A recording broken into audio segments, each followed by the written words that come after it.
Olá, pessoal, bom dia a todos, bom dia a todas. Caramba, fiquei até emocionado agora com a entrada, né? Ficou bonito, né? Caramba, pessoal. Bom dia. Bom dia, Bárbara. Bom dia, professor. Bom dia, Alessandra. Bom Bom dia. dia, Luciano. Tudo bem, camarada? Bom dia, como é que vai? Tudo bem? Tudo certo, tudo certo. Bom dia, Silvia, tudo bem? Bom dia, tudo bem? Então, pessoal, essa aqui é a nossa primeira sala dos professores, nosso programa de estreia, e a gente vai estrear com o pé direito porque a gente trouxe 3 convidados espetaculares para poder falar com vocês. Tô bastante feliz nessa manhã de sábado para a gente poder trocar ideia, prosear, rir, brincar, se divertir.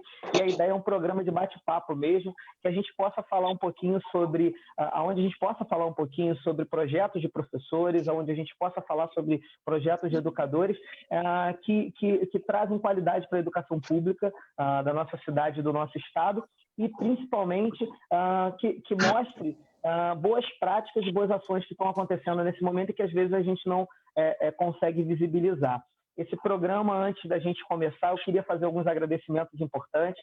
Queria agradecer ao pessoal da Bancada do Livro, que foi idealizadora junto comigo, com a Bárbara, o Igor, que participa também da bancada, o pessoal que pensou bastante nesse formato, que pensou em algumas ideias para a gente poder discutir e trazer aqui para vocês.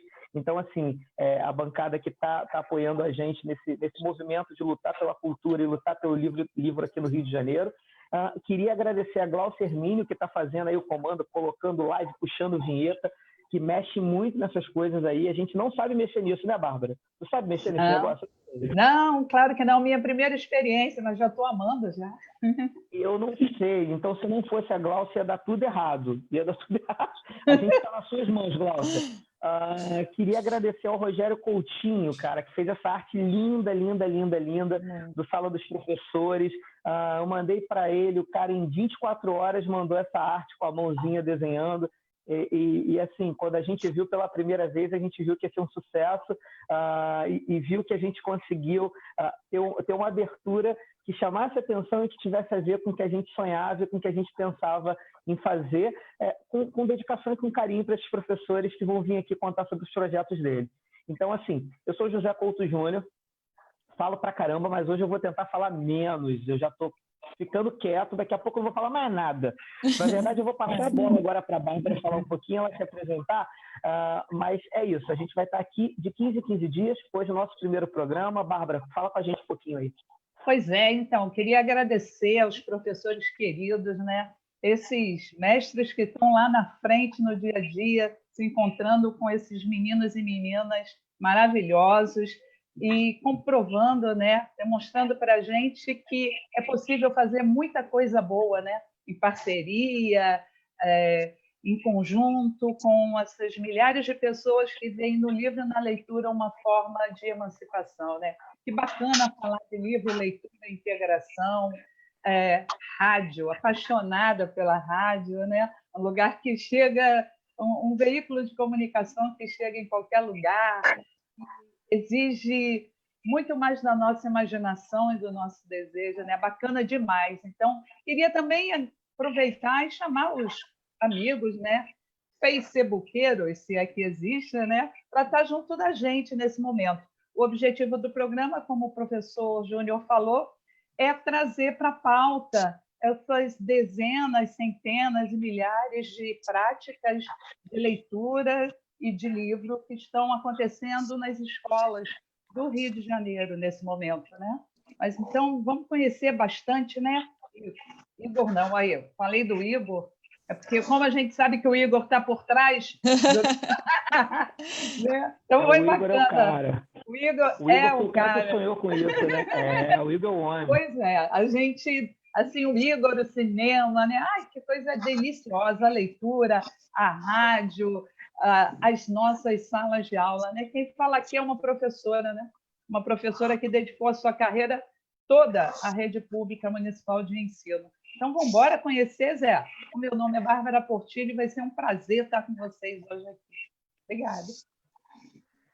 Acho que é isso, a Bárbara falou. A gente, na verdade, muitas vezes a gente pensava em sala de aula, a gente pensava em escola, o Cuspigis imaginava aquele local fechado, e a gente vai ter a oportunidade nesse programa Sala dos Professores mostrar que a rede pública faz tanta coisa legal e que mostra que o Cuspigis está longe de ser a nossa realidade. E para a gente começar hoje, a gente está trazendo algumas pessoas que estão ligadas à questão de projetos, à sala de leitura, à inclusão, ao rádio, ao cinema, e a gente vai começar, na verdade, parando de falar agora, nesse momento, dando esse espaço. Nosso programa vai ter 3 blocos, e esse primeiro bloco é um bloco para a gente poder conhecer um pouquinho sobre esses projetos. E aí a gente vai começar com a Alessandra Iusa, que eu a conheci, na verdade, em 2006, não foi, Alê?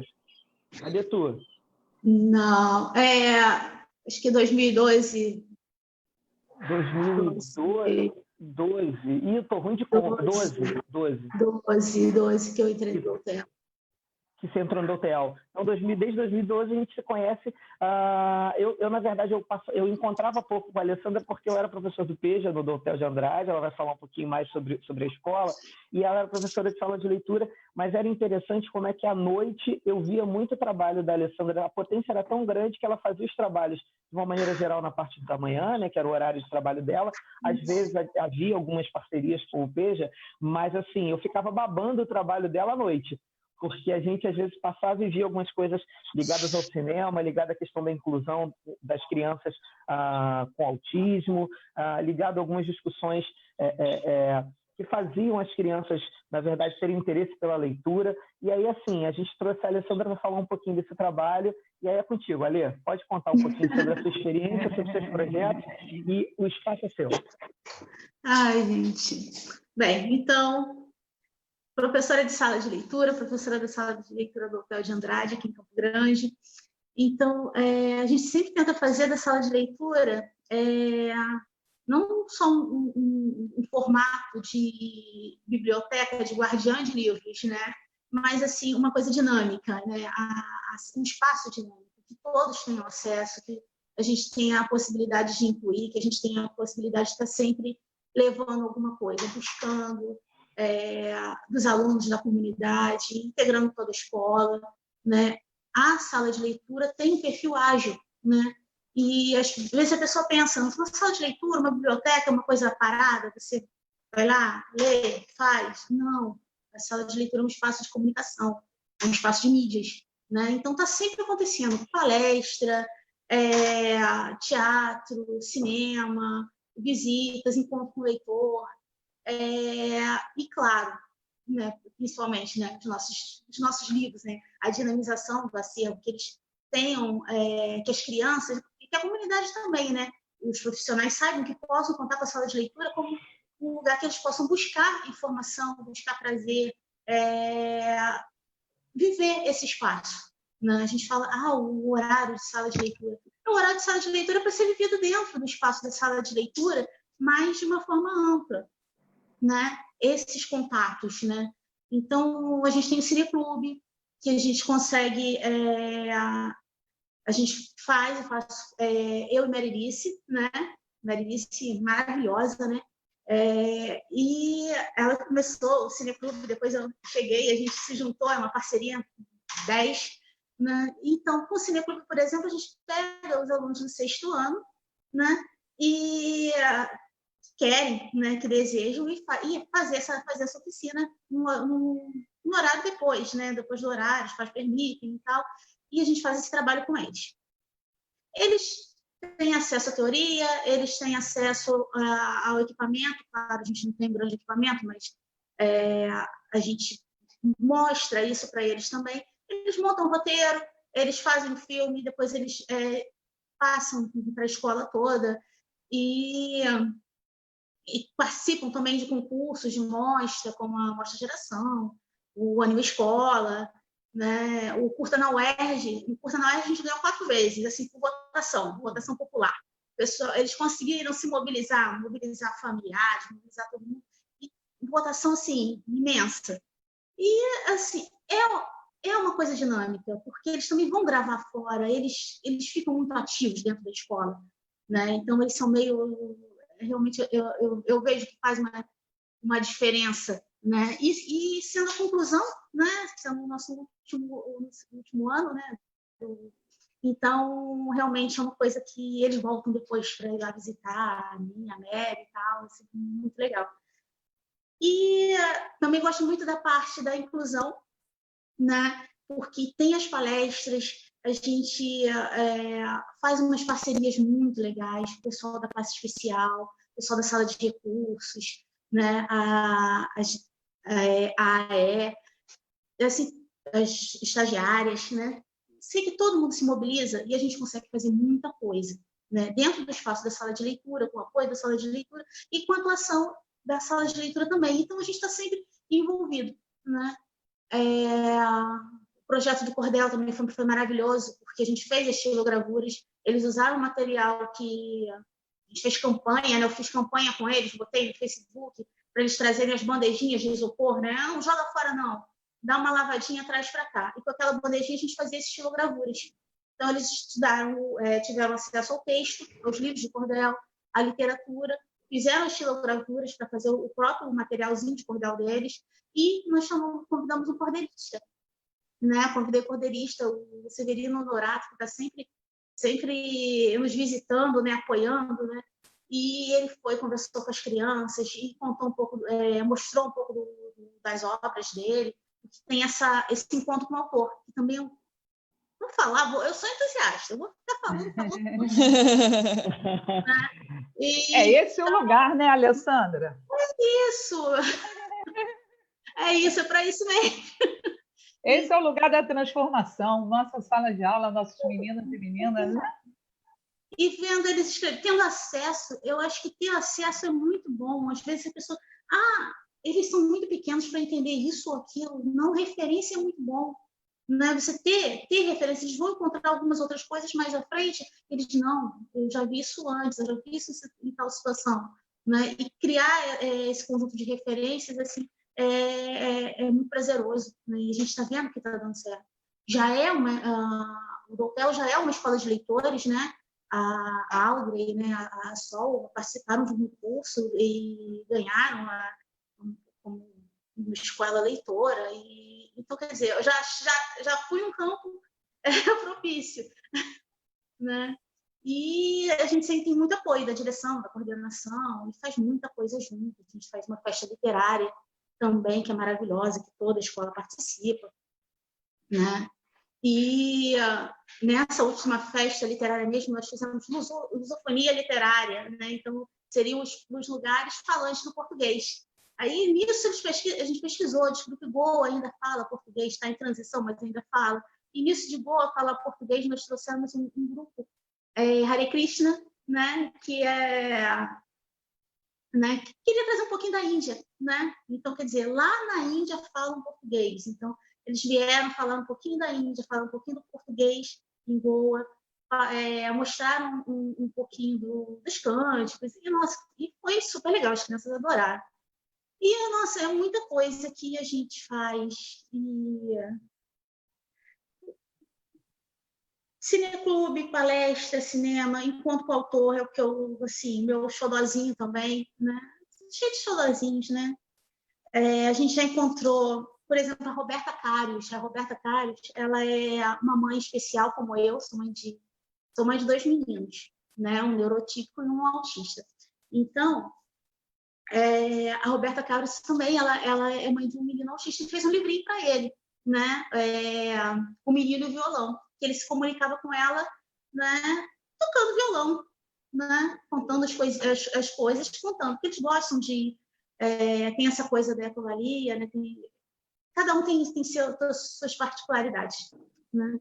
Mas, então, ela foi visitar a escola, a gente fez um trabalho bem legal com eles na sala de leitura, porque com os menores eles tiveram mais acesso às músicas, né? Aos instrumentos musicais, então eles fizeram essa descoberta. Os maiores fizeram paródias, porque o menino, no livro, ele fazia paródias, ele contava as coisas dele com músicas já conhecidas. Então, a gente já fiz esse ganchinho também, né, com o 6º ano, com o 5º ano. Então, quer dizer, tem inclusão, tem cineclube, tem teatro, tem literatura, principalmente, né? Tem empréstimos e muita coisa. Ô, Júnior, fala para eu parar. Eu já me encontrei na história de Alessandra, rapaz. Veja que lindo. Eu acho que a ideia a proposta está de trazer a Lê, e eu conheço o trabalho lá que ela faz, e a Mari também, que faz um trabalho maravilhoso lá no Dotel, tem muito a ver com essa proposição de mostrar como a sala de leitura pode ser viva e como a sala de leitura pode ser dinâmica, né? Tem muita gente que acha que é a história do livro guardado, do livro trancafiado, que muita gente defende, da sala de leitura organizada. E, assim, quando eu falei que a Lê podia vir aqui para poder falar um pouquinho sobre sala de leitura, é porque eu sei que ela é aquela professora de sala de leitura que adora ver a sala de leitura desarrumada, que adora ver a sala de leitura bagunçada no sentido mais gostoso da palavra, porque na verdade é uma sala de leitura viva e dinâmica, e isso é muito, muito interessante, e como uma proposta para que as pessoas que trabalham nesse espaço, para que as pessoas que desenvolvem trabalho em sala de leitura entendam que aquilo é muito mais do que um espaço de empréstimo para um livro por mês para a criança fazer redação. Não é isso. Eu já trabalhei em alguns lugares que às vezes tinha-se essa percepção curta, né? Muito estreita do que seria essa sala de leitura e o que seria esse espaço. Eu acho que o que a Lê traz, contando esse pouco do que ela faz lá no Dotel de Andrade, mostra o que deve ser uma sala de leitura mesmo a Vera, e como que esse lugar, esse espaço, ele tem uma potência para poder dar um upgrade na escola, para poder costurar e a gente ter uma escola muito mais dinâmica com alunos protagonistas, né? Porque no momento que ela fala do Cine Escola, daqui a pouquinho ela vai contar um caos que rolou por conta do Cine Clube, né?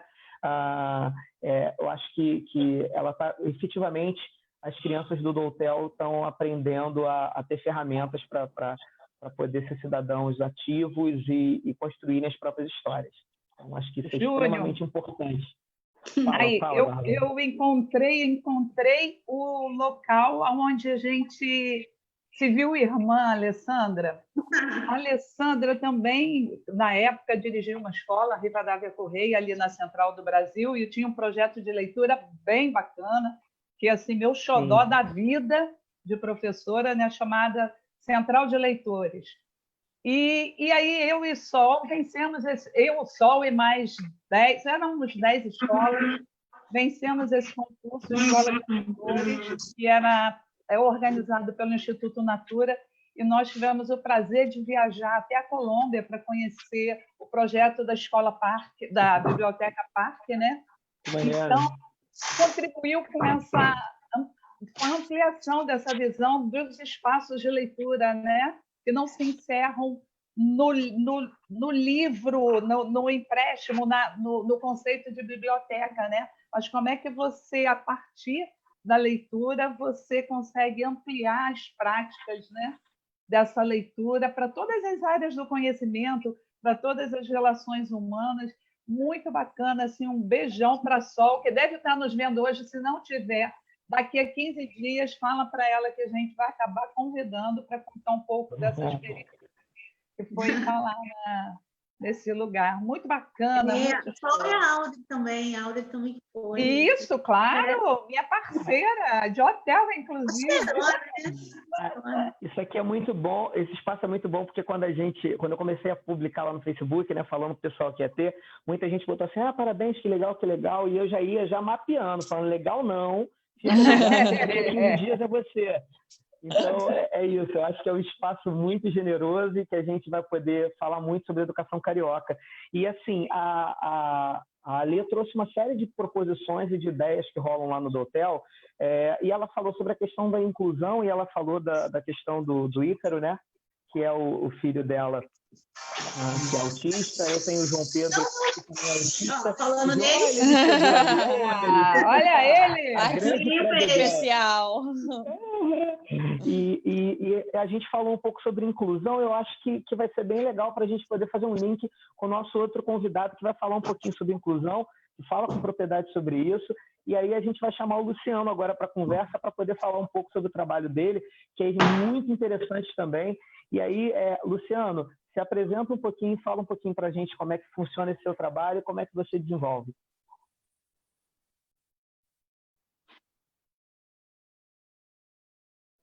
Está sem som, Luciano. O mudo. Aê, voltou. Eu tirei o som para não haver nenhuma interferência externa, enfim. Mas então, sou Luciano Nascimento, sou professor do Colégio Pedro II. Quero agradecer o convite que a bancada do livro fez para estar aqui batendo esse papo com vocês, né? Professor do Igor, né, que conheço já há muitos anos, desde 2012, eu acho, também, talvez 2011. E, bom, a minha relação com a inclusão, na verdade, começa antes do nome inclusão como um conceito do campo jurídico e pedagógico e político tenha surgido, né? A convivência com pessoas com deficiência é uma experiência que eu tenho há muitos anos, na verdade, desde que eu nasci. Eu tenho um tio, que é uma pessoa muito querida, que é deficiente físico, ele é cadeirante, e é uma pessoa tremendamente mente aberta, cuca aberta, gosta de conversar, gosta de bater um papo, inclusive sobre a condição de deficiente dele e dos entraves que ele veio tendo que superar ao longo da vida, né? Então, eu tenho 46 anos, eu convivo com ele há 46 anos, né?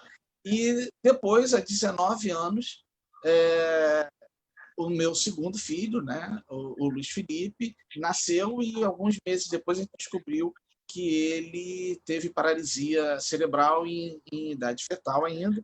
E aí, ao longo desses 19 anos, a gente vem convivendo com as circunstâncias associadas, vendo dentro de casa, com as circunstâncias associadas à promoção, né, da independência, da autonomia de uma pessoa com paralisia cerebral.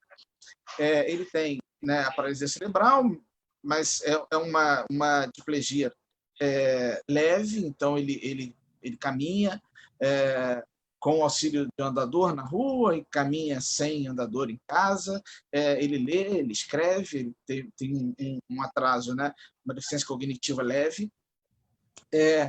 E ao longo desses 19 anos, a gente veio precisando se relacionar com a escola, com as escolas pelas quais a gente passou, de maneira muito, muito ativa e muito peculiar também, né?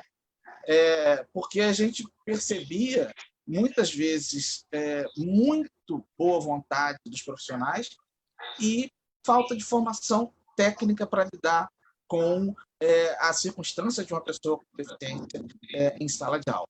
Em outros momentos, não havia boa vontade mesmo, né? Havia, para a escola, o desejo de correr mesmo da situação. Então, a gente ouviu muitas vezes, que pena, a gente não tem, nossa escola não está pronta para receber o filho de vocês e tudo mais, né? E a gente conseguiu contornar, eu acho que de maneira satisfatória, no ensino fundamental, e a gente tentou, conversou, e ele escolheu não dar continuidade ao ensino, indo para o ensino médio, né, naquele momento em que ele terminava. Não, vamos fazer um pouco de cursos livres e tal, e mais tarde, quando houver necessidade, né, a gente parte para o ensino médio. Uma decisão tomada a 3. Então, e realmente tomada a 3, né? Uma decisão que, inclusive, pode ser revista a qualquer momento.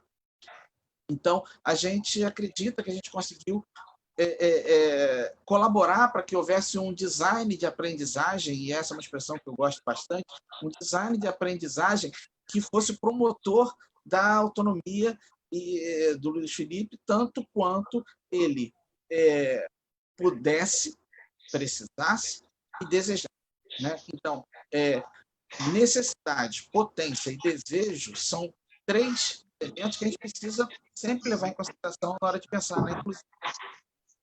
O que acontece é que esse aprendizado pessoal, né, resultado de uma circunstância de vida, da minha vida pessoal, familiar, eu vim tentando traduzir para a minha prática profissional escolar. Professor, já há 20 anos, professor formado, já, né, há mais de 20 anos, mas a primeira vez que eu entrei em sala de aula para dar aula já faz 30, aliás, faz exatamente 30 esse ano. Então, eu vim, ao longo desses últimos 19, 20 anos, tentando traduzir a experiência que eu tinha em casa, que eu vivia em casa, para a minha prática pedagógica em sala de aula. Percebi, depois de alguns anos, que me faltava ainda conhecimento teórico mais específico para que eu pudesse ser ainda mais eficiente no meu trabalho com alunos com deficiência, né, diagnosticada, ou na percepção daqueles que têm qualquer dificuldade de aprendizagem, mas que não é laudada, não é diagnosticada. E aí eu fui fazer a psicopedagogia, né? Então, a partir de 2017, eu fiz uma especialização, consegui concluir essa minha formação. Então, Luciano, por que depois de tanto tempo, né? Porque só você já é formado há 20 anos, porque você se formou em 2000, por que só em 2017 foi fazer a pós em psicopedagogia? Porque é a minha parte mais pé no chão, né? A gente precisa sobreviver, a gente precisa ganhar dinheiro. E aí o que eu vim fazendo ao longo desses 20 anos foi construir a minha possibilidade de, como professor, ter o espaço para partir a fazer aquilo que eu gostava de fazer. Então, primeiro eu precisei fazer o necessário, depois, e agora estou na fase do prazeroso, né? Então, eu só consegui partir para fazer a psicopedagogia depois que eu já tinha terminado.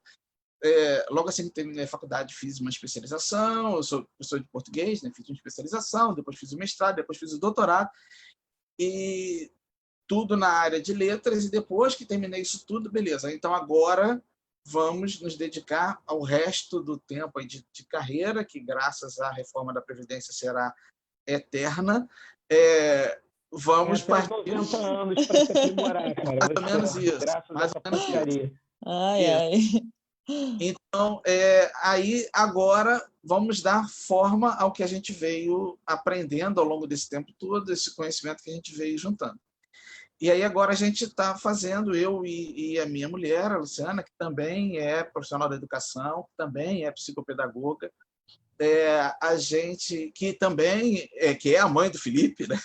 A gente criou o projeto de eficiência, né? Que é fundamentalmente aquilo que a gente percebeu que era a atitude mais útil que a gente, como pais, e eu acredito como professor, eu deveria assumir, que é observar o outro, observar quais são as necessidades do outro, observar quais são as potencialidades do outro, observar quais são os desejos do outro e colaborar para que ele tenha eficiência na realização desses desejos. Então, a gente criou o projeto de eficiência e, a partir o que sustenta esse projeto é uma mudança paradigmática que eu agora estou tentando teorizar, né? Estou tentando traduzir em forma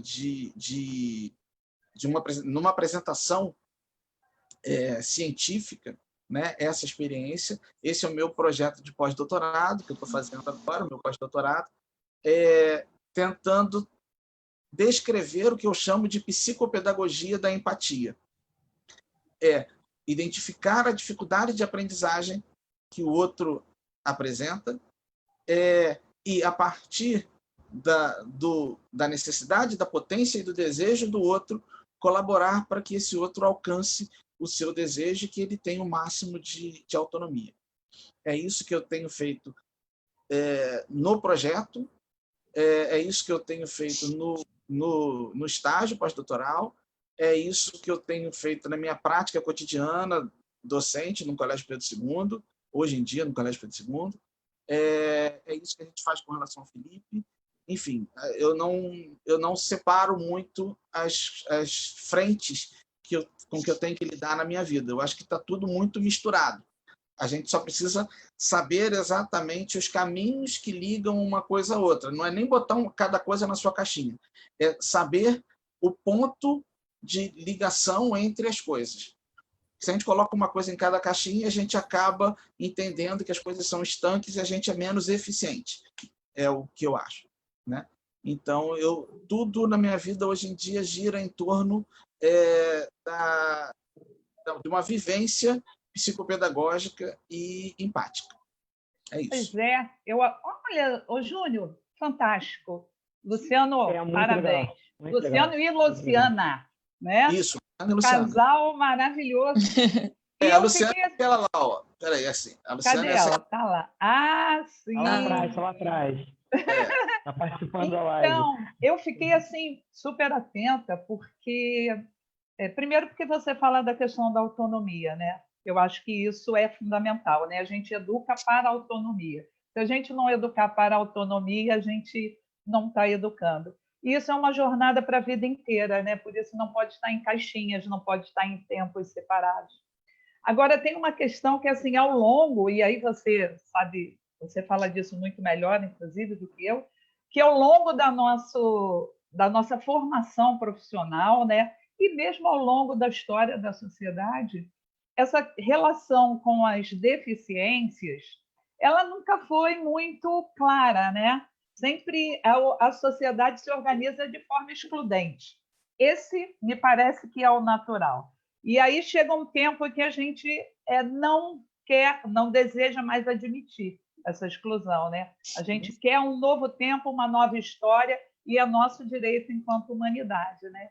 Então, assim, eu queria fazer um convite, né, para o Luciano e para a Luciana da gente organizar, em Júnior, uma grande sala de estudos, um espaço de estudo para a formação das pessoas que me parece que ainda não conseguem perceber qual é a mudança no paradigma com relação à vida em sociedade, né? Me parece que isso é fundamental, porque senão fica parecendo que empatia é uma coisa que vem dos céus, né?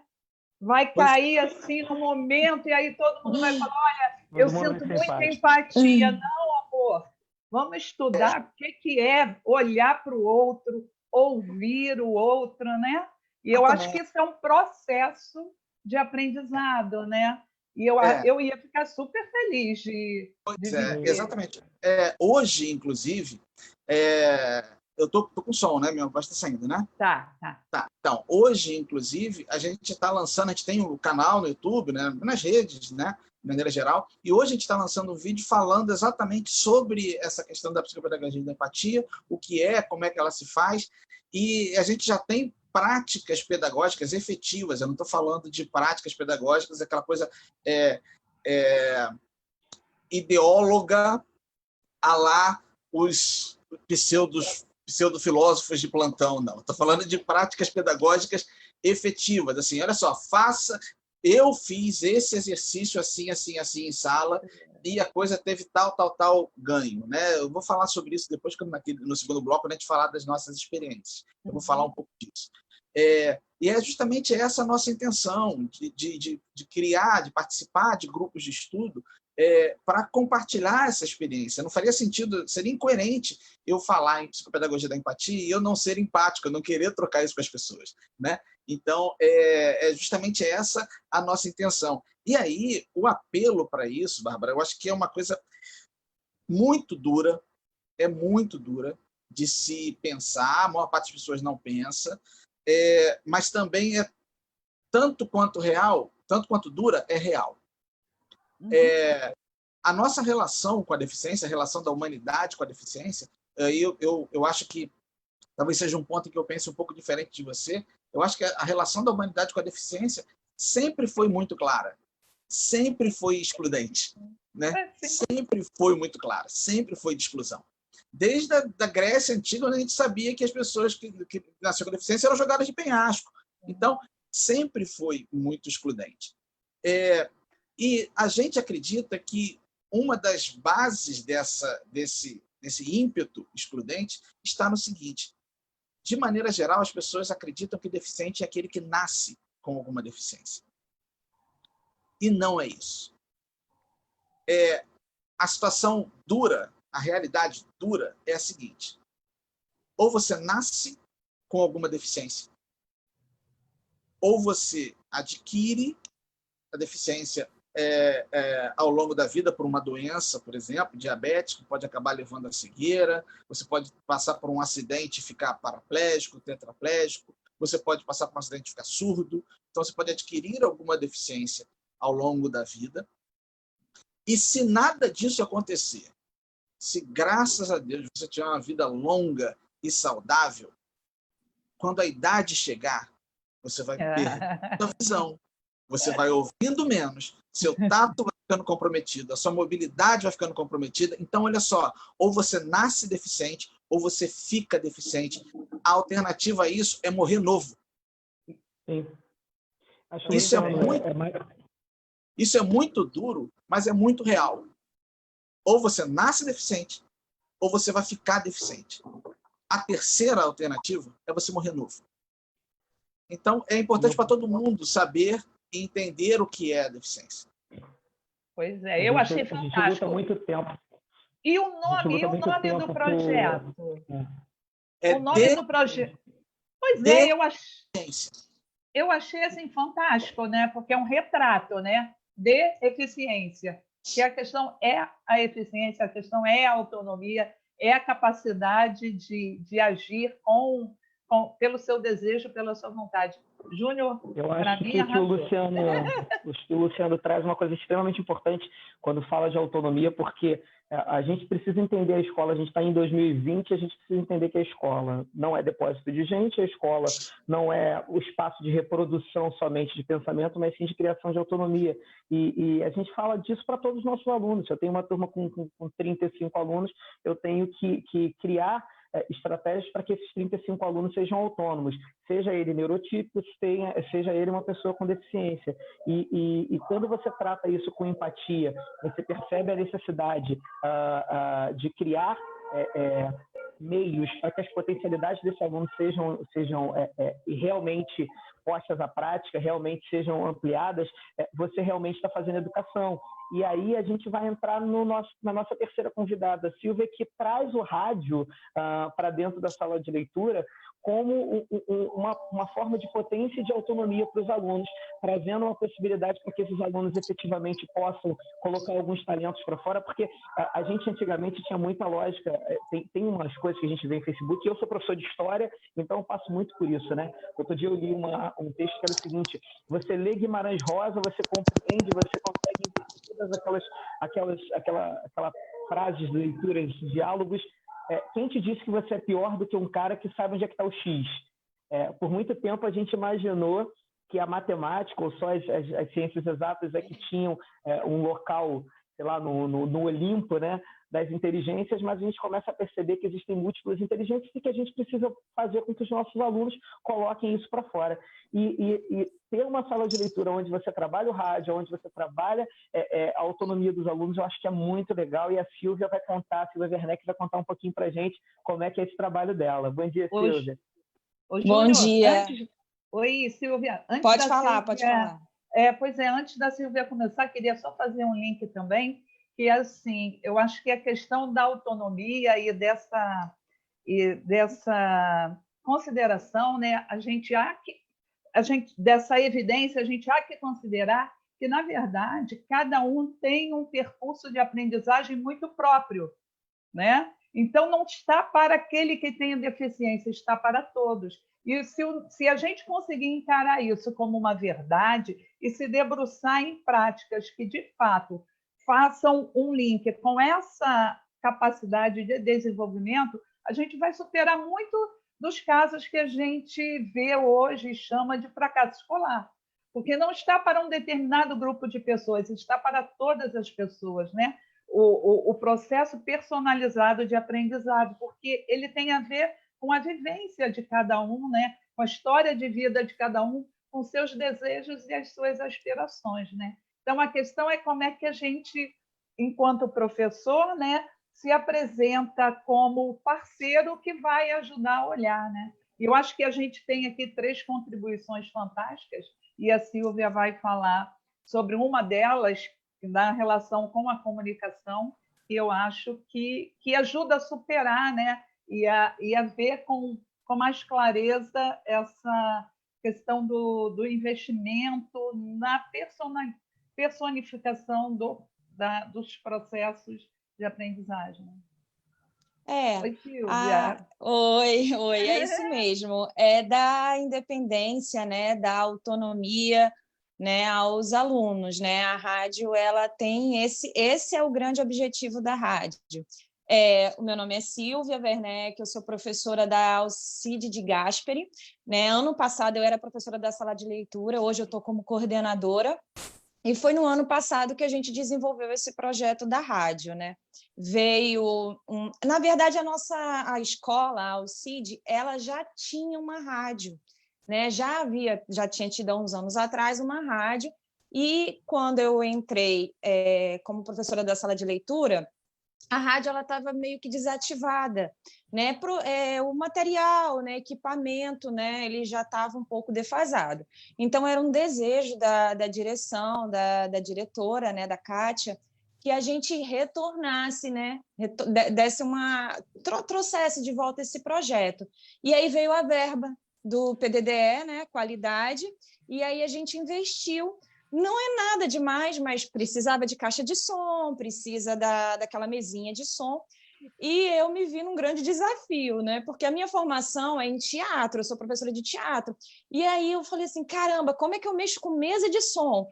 Cabo, fio, né? E aí a gente fala assim, não, cara, vamos arregaçar a manga e vamos encarar. E eu tive, assim, muita sorte com os alunos que quiseram participar da rádio, né, que tiveram interesse. Na verdade, eu posso dizer que, na verdade, as alunas, porque foi muitas meninas, né? As meninas, elas tomaram conta, né, desse espaço e de se colocar lá na rádio. E aí, o que a gente fez? Como é que a gente pensou? Eu falei, poxa, eu não gostaria que fosse uma rádio onde só tocasse música, tivesse igual uma rádio mesmo com os seus programas, né? Então, a gente, juntas, criamos uma pauta de uma rádio onde a gente tinha as músicas, a gente tinha os informes, o momento de informes, né? Que aí era ligado desde prova, que tinha na escola, calendário, né? Avisos. Tinha o Falando Sério, que era um momento onde elas conversavam sobre um assunto que elas achassem que valia a pena levantar, né? Bullying, preconceito, tudo tema vindo delas, né? E da escola também, eu já vou explicar, porque a gente fazia meio que uma votação para o que ia para a rádio, não era só elas que acho que participavam. Então, tinha o envolvimento de toda a escola, né? E tinha um momento que também era muito aguardado, que era que elas criaram Operação Cupido, sintonize com o seu amor. Então, era um momento onde tinha recadinho, não só de paquerinha, não, mas entre amigas, entre alunos mandando para os professores, né? Enfim, então a gente fazia essa divisão. Nos dias que havia rádio na escola, eram 20 minutos de intervalo, porque a gente tinha 10 minutos apenas de intervalo, mas nos dias de rádio, que era na quarta tarde e na sexta pela manhã, eram 20 minutos. Uma vez por semana, eu estou contando a estrutura, né? Porque já vários professores me perguntam como é que você fazia essa estrutura, essa montagem. Então, uma vez por semana, a gente tinha uma reunião.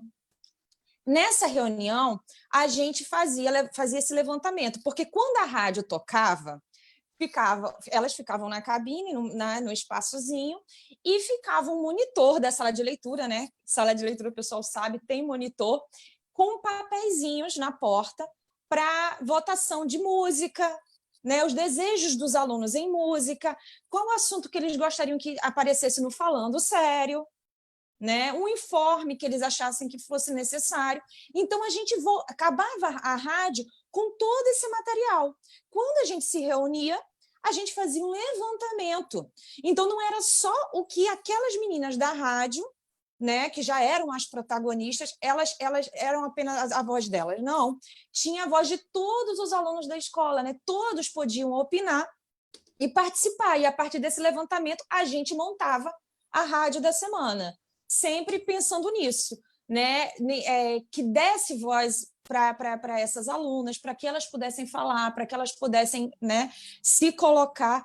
E foi uma coisa que deu muito certo, né?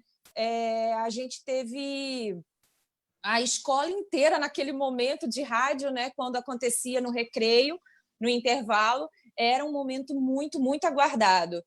Por alguma razão, quando a gente não conseguia ter, né, poxa, eles ficavam, nossa, essa semana não vai ter rádio, né? Então isso fazia, né, movimentar a escola e movimentar e girar, né, toda a escola. Foi um movimento muito bacana que a gente começou esse ano e aí veio toda essa situação, né? E eu espero que a gente continue, né? Eu acho muito legal, Silvia, porque você contando um pouco do processo de como que rola, tem muita gente que acha que o projeto da rádio é a rádio em si, mas de verdade o trabalho está do lado de fora, nesse processo que você faz de construção com os alunos, que é maravilhoso. Eu lembro que eu participei do FECEM, né, da prefeitura durante alguns anos, e era muito legal quando os alunos iam tocar e muita gente achava muito bonito a parte do tocar, mas o trabalho que dava de organizar os alunos, por trás, os arranjos, deles por trás, isso é maravilhoso. E quando a gente fala da questão de autonomia, eu acho que costura essas três falas.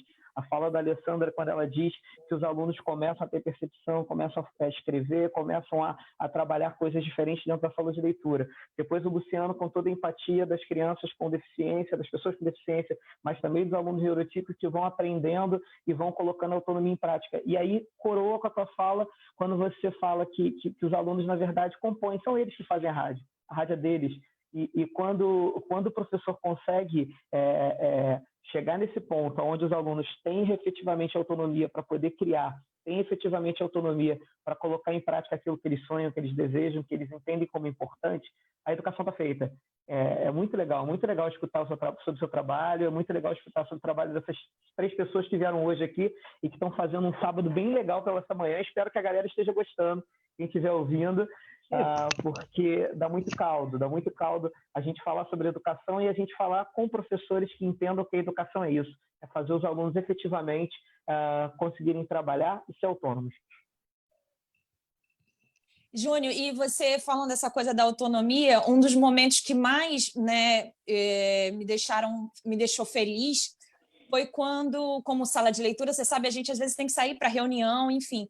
E aí eu tive que sair da escola para ir para uma reunião e era dia de rádio. E as meninas fizeram sozinhas. Fizeram a rádio sozinhas, assim, desde equipamento a ligar, né? Colocar tudo em ordem e falar e tal. E eu falei, gente, aí, a gente só dá um empurrãozinho e elas vão. Pois é, assim, é muito comum a gente ver nos projetos políticos pedagógicos, né, uma alusão à formação do sujeito competente, solidário e autônomo, né? Mas, assim, isso é um investimento, né? Isso é um investimento de processo. Eu acho que a gente tem aqui, Júnior, hoje, 3 casos concretos, práticos, né, de que é possível se investir nesses aspectos da formação. Ainda dentro da escola é necessário, inclusive, né? Porque é a partir dessa vivência que é construída com determinação, né? Com qualidade de olhar, é que você, de fato, vai conseguir essa formação, né? E a cidadania é isso, né? É o exercício do homem na sua convivência, né? Pois é uma questão prática da convivência social, né? E eu acho que a gente está indo super bem, eu acredito que a gente esteja assim, com um grupo de pessoas bem bacanas assistindo, e eu acho que a gente precisa passar para o segundo bloco, não é não? É isso, esse primeiro bloco deu o que falar, e no segundo a gente vai dar o que falar com causos, histórias, risos, diversão Então, assim, vamos para o segundo bloco agora, porque tem coisa legal para vir para frente também. E aí, quem vai agora, Zé?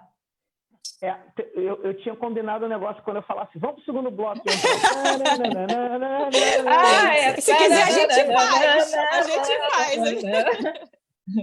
Cadê? Se não rolar, a gente parte direto. Cadê? Vamos lá. Eu tô falando, tá indo. Tá tão bonitinho indo. Que merece, né?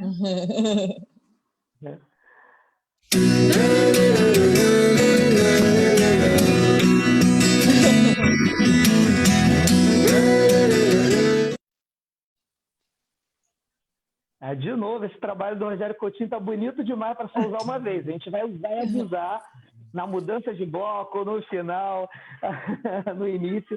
E agora a gente, na verdade, nesse segundo bloco, a gente tem um bloco, a gente não tem nome definido ainda, né, Bárbara? Não. Mas alguma coisa tipo conta causo, ou alguma coisa parecida com essa, porque a proposta é a gente poder se divertir, rir um pouquinho, se emocionar com o que é real dentro da escola.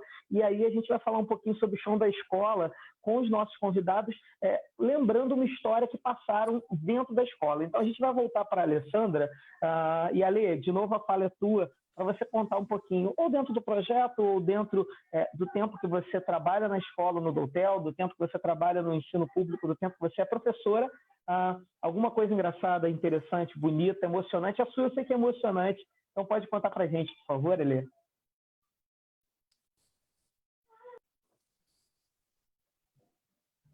Tá sem som, Ale.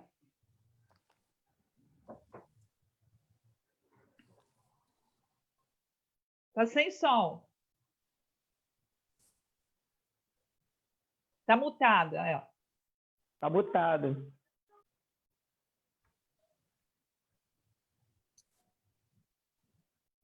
Foi.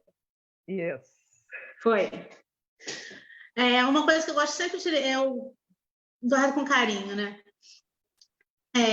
Nessas andanças de cineclube, né? E teve um acontecimento que eu achei muito legal, que são os extremos, né? Aquela coisa que eu comecei a falar de referência, né? Às vezes, muitas vezes, você não tem um acesso a muita coisa. O cinema, por exemplo,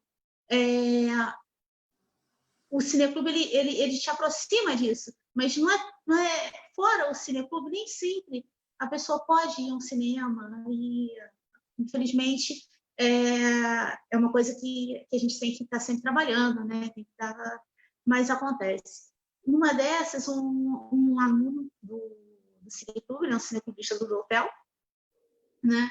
Ele participou do filme, fez o roteiro, foi ator no filme, e eles dividem as atividades, né? Então, às vezes, um filma, outro dirige, e tem os atores, eles fazem teste de elenco para ver quem vai fazer os personagens e tal. Então, a gente faz uma coisa bem legal. E ele foi o ator do filme. Só que ele contou que ele nunca tinha ido ao cinema. Outro beijo. De vez em quando eu ganho beijo, tá? Que bom, então, hein?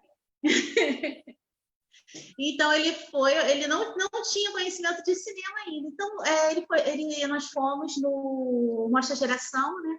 Que é uma coisa super legal, né? Não teve ano passado, senti muita falta, né, do fórum. Porque, poxa, é um braço para o cinema infantil, né? Dentro do Festival do Rio, um festival de cinema. Poxa, é uma coisa super legal, assim. Então, eles estavam lá, né? E assistindo. Então, aquele menino que nunca foi ao cinema, de repente, estava lá pela primeira vez no cinema, lá no Botafogo, né? Numa poltrona reclinável, isso, aquilo, outro. Primeira vez no cinema, só que o autor era ele estava se vendo na tela, né? E, assim, eu acho muito legal essa coisa que a educação tem, né? Que o ensino tem, que o ensino tem, que a gente pode proporcionar, né? Deles fazerem coisas diferentes, terem acesso a coisas diferentes. E, assim, de repente, o menino, né, que nunca foi ao cinema, que de repente veio de uma realidade bem bem difícil, no caso dele, porque eu sei que a realidade dele, no caso, era uma realidade mais difícil, né? E, de repente, ele está lá no cinema em Botafogo se vendo, e ele é o autor do filme que ele está vendo. Né? Ele que está na telona. Né? É um impacto muito legal. Né? E, assim, te dá aquela coisa de que você pode conquistar. Né? É autoestima, é consciência, é ver que trabalho, você trabalhando, você fazendo, você tem retorno. Né? E, assim, poxa, é muito legal, a arte proporciona isso, a leitura também abre muitos caminhos, né? Você poder se idealizar e conquistar uma coisa que para você era completamente diferente. Né? Eu lembro desse caso, eu lembro de um outro caso bem mais antigo, de uma época que assim, as pessoas, assim, a gente não bastasse a gente ficar com o aluno o dia todo, a gente isso é bem antigamente, hoje em dia a gente faz isso. Hoje em dia a gente não faz isso, mas assim, às vezes você levava aluno para casa, passava o final de semana, eu fazia isso, gente, eu fazia. Tá? Tem muito tempo, hoje não faço não, porque a gente sabe que tem muitas coisas. Mas assim, eu combinei com o menino, ele era residente no CIEP, era do estado na época. Ele era residente e filho de pescador, morava em ilha e tal, e ele ia passar o Natal comigo. Às vezes fazia um sorteio, fazia umas doideiras assim, e tal, levava com um aluno para passear na casa da professora. Aí, tá bom, só que aí eu cheguei lá para buscar o menino no tal lugar marcado, ele não estava. Eu cheguei atrasada, porque era longe, eu moro em Campo Grande. Aí cheguei lá, e assim, ele já foi, o pai dele veio de barco aqui, trouxe, ele não estava, mas ele já foi. Aí, meu Deus. Aí daqui a pouco parece um barquinho lá. Um barquinho mesmo. Não, mas esse barquinho está indo lá para a ilha. Daqui a pouco estou eu na ilha, estou eu dentro do barquinho na ilha para buscar o garoto. Aí tá, chegamos à ilha. Não, mas não é aqui tão fácil. Tem que passar por esse caminho, por essa mata, sei lá o quê. Aí eu arranjei um guia lá, estou eu indo do guia para buscar o garoto, para passar o tal do Natal comigo. Né? Aí ele volta, vai para Campo Grande e tal, vai em loja, fala que é essa maior venda que eu já vi, professora. E então, são certas coisas assim que você, quando vê, você vai fazendo. Né? E é uma coisa assim meio... De repente, querendo buscar teu aluno de barco. Né? Ou levando uma turma para o Cineclube junto com a Áurea, com a Marilice, para assistir um cinema na Zona Sul. Quer dizer, então, tem muitas coisinhas que a gente faz que trazem assim, boas recordações. Né? Talvez algumas não engraçadas, outras nem tanto, mas com certeza carinhosas. Aí, vou ficar por aqui. Ali, eu vou te falar, eu já fiz muita coisa com aluno dentro de sala de aula, mas levar aluno de barco, de verdade, nunca fiz isso. No máximo, eu levei violão e toquei um barquinho de violão para o aluno para poder conhecer MPB. Mas essa lógica de protagonismo deles em espaço é muito legal. Eu lembro quando, no Projeto Caravanas, uma das ações que a gente fez foi levar os alunos também pela primeira vez no teatro. Eu tinha uma turma de Acelera que poucos alunos tinham ido ao teatro, acho que de 30 alunos eu tinha, acho que, sei lá, 6, 7 que já tinham ido ao teatro alguma vez na vida, os outros 20 e poucos não tinham ido. E aí eu lembro que a gente foi ver uma peça lá em Bangu, né? Correria, a gente inventou moda, pagou o Uber do próprio bolso para poder ir, e a gente foi ver a peça do Rafael Portugal. E foi maravilhoso, os alunos giram, se divertiram pra caramba, e era a primeira vez deles no teatro, mas a história engraçada e legal não foi essa. O legal foi que depois, lá que eu fiquei entre os 10, né, e estava indo para São Paulo, foram fazer ensaios fotográficos com a gente, e aí a gente solicitou o Teatro Bangu a abrir as portas lá para a gente poder tirar foto, e era um dia que não abria tal. Cara, os moleques viraram diretores de fotografia, porque eles diziam, olha, a foto tem que ser assim, lá de cima vai ficar legal, eu acho que aqui dá para fazer selfie. Então, assim, eu acho que essa possibilidade de trazer a apropriação das crianças para esses espaços é maravilhoso, isso é maravilhoso, e essa história sua de levar os meninos no cinema e o moleque conseguir se ver na telona, isso é bonito demais, bonito demais. E eu acho que aliás, eu acho, não, tenho certeza em falar que a vida desse moleque foi marcada e foi marcada positivamente. Isso é muito legal. Foi a primeira vez, né? Assim. Muito legal. Luciano, conta pra gente uma história bem aí, que tu separou um caos bem legal, que eu sei que o Igor já me contou, já me deu uma prévia, mas fala com a gente como é que foi esse caos que rolou contigo. Olha, Júnior, eu tô aqui na maior indecisão, né? Porque porque eu tinha pensado, bom, ok, beleza, vamos falar sobre inclusão, então vamos pegar um evento específico relacionado a um aluno com algum tipo de deficiência e tal, e vamos falar sobre isso. Mas aí agora você falou sobre a turma do Acelera, falou sobre, né, levar os alunos, né? A Alessandra falou sobre levar alunos a outros espaços e tudo mais. Enfim, eu vou tentar misturar as duas coisas, tá? O meu ponto de partida específico, já de há muitos anos, não é de agora, é que, assim, quem tem que saber, trazer para a minha área, né? Eu sou professor de português, então quem tem que saber especificamente como classificar uma oração subordinada, substantiva, objetiva, direta, reduzida de gerúndio, sou eu, né? Eu que tenho que saber fazer isso, de preferência, bem, rápido e com segurança. Sou eu que tenho que saber fazer isso. O meu aluno tem que saber fazer isso. Eu até a parte do subordinada. Depois que você falou, eu já não sei mais nada. É isso, mas é esse o ponto. O fato de você não saber, você ser um profissional de ponta, você ser um profissional reconhecido, você ser um profissional que faz a diferença na vida das pessoas, isso é a prova empírica de que você não precisou saber disso para chegar onde chegou. A gente usa o joelho sem ser capaz de descrever o funcionamento do joelho. Quem faz isso é o fisioterapeuta, é o ortopedista, né? Então, é isso que me norteia. Boa parte das dificuldades de aprendizagem dos alunos, e não só dos alunos, vamos falar dos alunos porque a gente está falando sobre escola, né? Mas boa parte da dificuldade de aprendizagem está associada ao fato de que a gente é apresentado e é cobrado saber coisas que a gente não precisaria saber. Então, as dificuldades de aprendizagem estão muito mais associadas, na minha perspectiva, muito mais, eu quero dizer, em termos quantitativos, tá? Não em termos qualitativos, em termos de especificidade, em termos de quantidade de alunos com dificuldade de aprendizagem. As dificuldades de aprendizagem estão muito mais associadas a questões curriculares do que a questões cognitivas, orgânicas. Tá? Então, essa é a moldura para o caso que eu quero contar envolvendo pessoa com deficiência. Tá? Eu vou deixar a coisa da minha experiência com o Acelera e tal, que justifica, aliás, eu estou com a camisa do Pantera Negra, né? Eu vim com ela que eu ia falar deles, mas eu vou deixar isso para um outro momento. O Felipe, o nosso filho, ele é paciente da Rede Sara Kubitschek de reabilitação, né? Há muitos anos.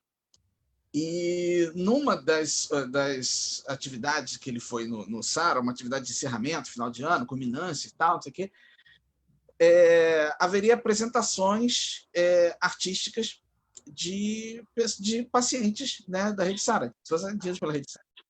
E eu estava lá no auditório da Rede Sara, auditório maior, principal, assistindo as apresentações e tal.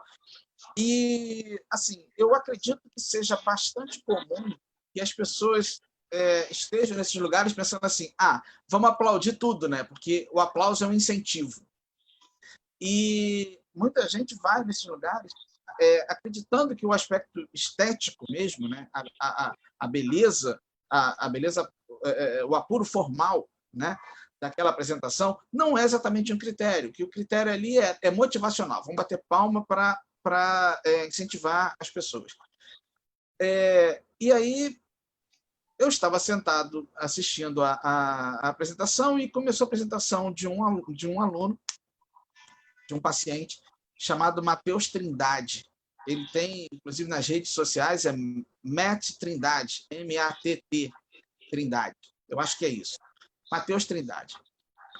E o Matheus, que depois eu conheci, virou meu camarada, a gente tem uma relação mais próxima, o Matheus, brilhante, ele é dançarino, ele tem uma limitação motora que é importante à primeira vista, só que o tipo de movimento que o Matheus faz, o Matheus usa cadeira de rodas, o tipo de movimento, a dança do Matheus é uma coisa tão impressionantemente linda que eu saí da apresentação chorando, muita gente à volta estava chorando, era uma coisa assim, de outro mundo.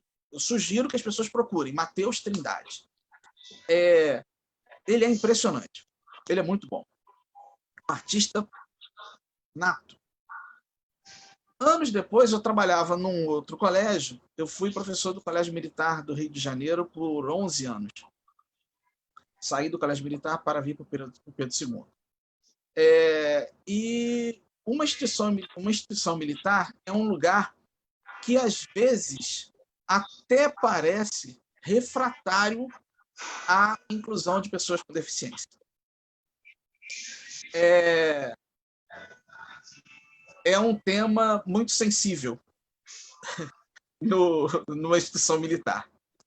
E eu achei que valia a pena trazer esse tema e colocar esse tema no centro do meu planejamento pedagógico, numa turma de primeiro ano do ensino médio. E aí vem parte da nossa proposta, da minha e da Luciana, da nossa proposta de uma psicopedagogia da empatia. Não pode ser, a inclusão, eu acredito que não pode ser feita por meio de atividades eventuais, fortuitas. É necessário um planejamento que seja de fato inclusivo. E aí, para experimentar isso, eu adotei como leitura paradidática esse livro, né? Já que estamos na bancada do livro, esse livro. O Filho Eterno, de Cristóvão Teza.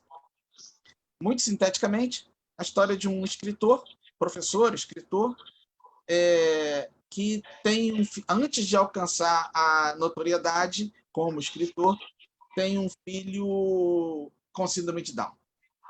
Então, esse é um romance do nascimento do Felipe, é o nome do menino com síndrome de Down, nascimento do Felipe, e de como o pai do Felipe, esse escritor, aprende a lidar com essa especificidade do filho. Adotamos esse livro. Nesse ano em que eu estava usei esse livro como paradidático num trimestre, a gente tinha alunos com deficiência, um déficit cognitivo evidente, mas não diagnosticado, não laudado, no primeiro ano, 2 alunos, 2 irmãos, cada um numa turma, e eu era coordenador de língua portuguesa do primeiro ano inteiro. E aí usamos esse livro. E aí, qual é a estratégia que eu acho que é válida e que a gente pode compartilhar? Não usar o livro como pretexto para atividades gramaticais, mas adotar uma leitura e adotar um material didático que seja coerente com o planejamento pedagógico e que seja pano de fundo, sabe, numa fotografia, figura e fundo, que ele funcione como pano de fundo, mas não um pano de fundo desfocado, opaco, não, que ele atravesse todo o planejamento. Então, a aula de redação era a partir de uma resenha desse livro. E aí vamos conversar sobre isso. O ensino de gramática era a partir de construções que estavam ali também. as aulas de leitura eram em sala de aula. Não era aquela coisa de leva para casa e lê em casa. A gente lia, tirava momentos de sala de aula para ler o livro com a turma. E eu levei o Matheus Trindade para uma atividade para todo o primeiro ano no Colégio Militar. Mais ou menos no meio do trimestre. E aí o que aconteceu? Mais ou menos como eu esperava, todos os alunos, não sei quem está aí assistindo a gente conhece o Colégio Militar, o auditório do Colégio Militar é um cinema, na verdade, é enorme, é um teatro, né? É enorme, cabem acho que umas 400 pessoas, e certamente mais de 400, umas 500. E estava todo o primeiro ano, 11 turmas de primeiro ano, 11 turmas com 30 alunos, mais ou menos, dentro do auditório. E aí chegou alguém, um adolescente, mais ou menos da idade deles, um pouquinho mais novo, cadeirante, para uma apresentação artística, num ambiente de louvor absoluto do vigor físico e do corpo. Logicamente, aquilo chamou a atenção, mas não da maneira positiva que se esperava. E quando o Matheus começou a dançar, o silêncio que se fez, o grau de envolvimento dos alunos com a apresentação do Matheus, foi uma coisa linda, linda, linda.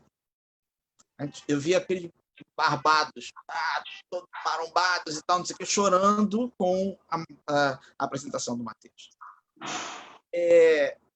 E, ao final da apresentação, o Matheus recebeu mais de 2 minutos de aplausos, assim, de alunos em pé, batendo palma para ele, gritando, aí adolescente, e tal, e ninguém conseguiu fazer observação.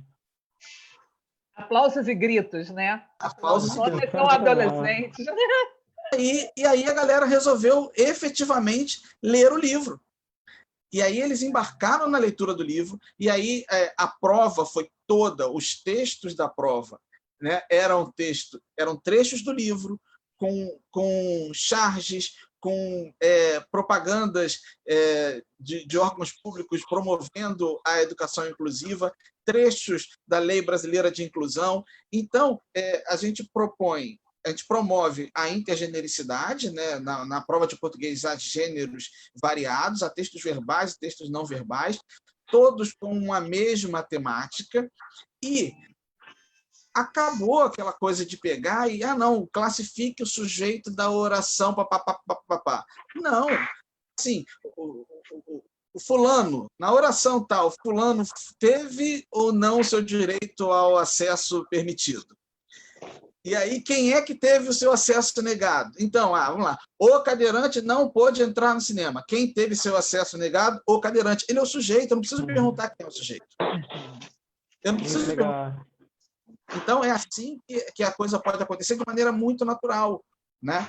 E aí você vê que é o seguinte, o Cristóvão Peza, que é autor, além de um autor de ficção, além de romancista, ele é autor de livro didático de língua portuguesa. E ele tem um filho com síndrome de Down, que se chama Felipe. No entanto, ele não afirma em momento nenhum que o livro é autobiográfico. Ele não afirma que é autobiográfico. Ele não nega, mas ele não afirma. Então, na verdade, e foi essa a tônica, eu vou encerrar, isso é para encerrar, essa foi a tônica da resenha com que a gente trabalhou texto dissertativo com as turmas nesse ano, foi o seguinte, não é o filho eterno, é o pai eterno, é o nascimento de um pai. Ele aprende a ser pai a partir da observação do crescimento do filho dele, da compreensão do diálogo com o filho dele. E foi essa a resenha que a gente propôs, sobre o qual a gente discutiu, e foi essa a noção que se conseguiu construir ao longo do ano, a ponto de, no final do ano, o meu aluno, que tinha lá um déficit cognitivo, a turma os colegas dele brigavam para fazer o trabalho com ele, junto com ele. E não tinha aquela coisa, neste caso, no caso específico desse aluno, eu não precisava adaptar todas as atividades para ele. O que eu fazia era adaptar as atividades da turma para alguma coisa que fosse útil para a turma e possível para ele. Então, adaptava a atividade de todo mundo. Não era aquela coisa de, não, toma aqui a sua folhinha diferente da folhinha dos demais. Todo mundo tinha a mesma folhinha. Então, não havia aquela coisa de, não quero fazer o trabalho com fulano. Todo mundo estava fazendo o mesmo trabalho, ele inclusive. Então, ficou um ambiente realmente inclusivo, eu acho, e a coisa funcionou muito bem. Eu acho maravilhosa a história. Maravilhoso. E, Luciano, ele nem precisa afirmar, né? Porque o real existe, né? Exatamente. O real existe. Vai assim. Esse trabalho acho que faz uns atravessamentos muito legal. Eu acho que a palavra atravessamento é importante para isso, porque você consegue fazer com que um ambiente, um espaço de louvor ao físico, enfim, consiga perceber que aquilo não é tudo e consiga perceber que outras pessoas também podem fazer.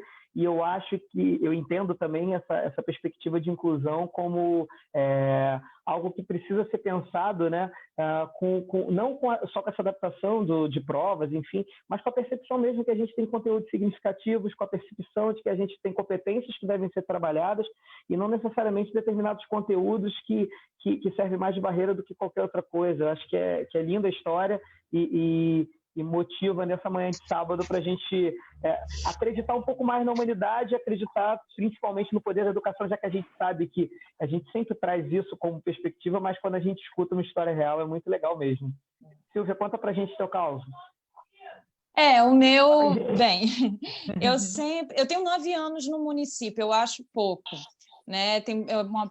A minha experiência ela é pequena. Mas, assim, eu sempre entrei na sala de aula pensando o seguinte, quando a gente entra, né, como professor, é impossível dizer até onde vai a nossa influência, né? A gente influencia sempre o aluno. E pensando nisso, né, a gente tem uma rotina muito atribulada, sai de uma escola para outra, enfim. Mas eu sempre sempre me policiei para... Quando um aluno viesse falar comigo, eu tivesse oportunidade, eu tivesse aquele olho no olho, que eu pudesse falar com ele, trocar com ele, né? Porque é tão corrido, né, que às vezes a gente, né, não dá conta. Mas eu sempre me preocupei com isso, em saber que eu estou ali na frente e que eles são influenciados por mim, né? Então, teve um aluno que, logo no início, né, quando eu comecei a dar aula lá em Uaíba, no Nacré, eu fui fazer uma peça de teatro e ele não queria participar. E eu falei, Gabriel, se eu estou te colocando para fazer esse personagem, é porque eu acredito em você, né? Você pode fazer, era um conto do Câmara Cascudo. E aí, depois, né, alguns anos depois, ele já está no ensino médio, ele me mandou uma mensagem dizendo, professor, eu nunca me esqueci daquele momento, a senhora acreditou em mim e aquilo foi muito importante. Então, assim, esse tipo de retorno, né, é que faz com que a gente fique... que seja o nosso combustível, né? E que a gente continue, né, apaixonado pela profissão. Então, assim, é só uma coisa que vai comigo, né? A gente vai guardando, né, numa caixinha, assim, no coração da gente, esses retornos, né? Esses retornos são tão importantes para a gente. Toda vez que um aluno me procura contando alguma coisa, né, eu falo assim, tá vendo? Valeu a pena eu ter parado, ter olhado, ter, né, falado com o coração com ele. É isso.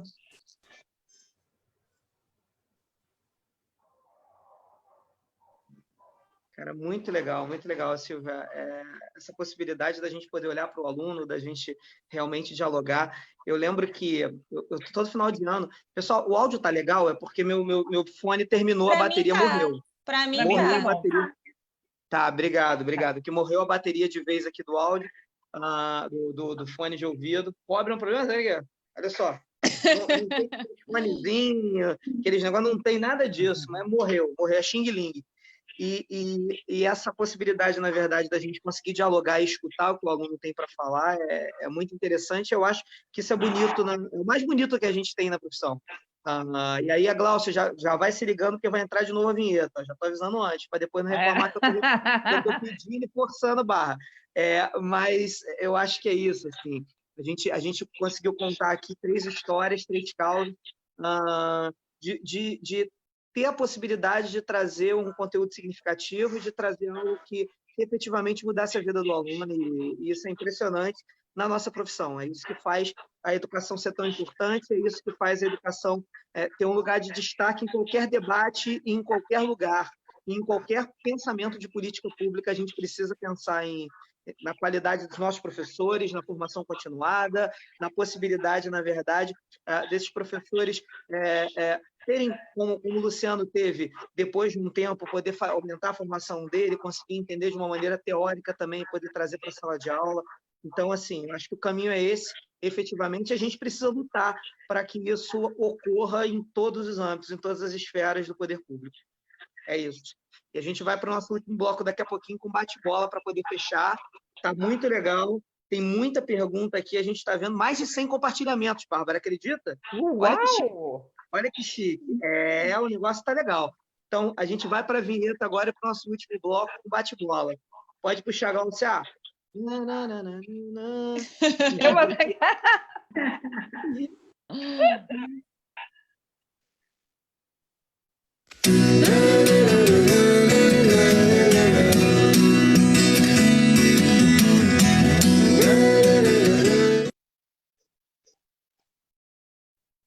Oi, de novo, pessoal. Voltando aqui para o último bloco da Sala dos Professores. Hoje, programa de estreia com a nossa colega querida amiga Bárbara Portillo e com nossos 3 convidados, a Alessandra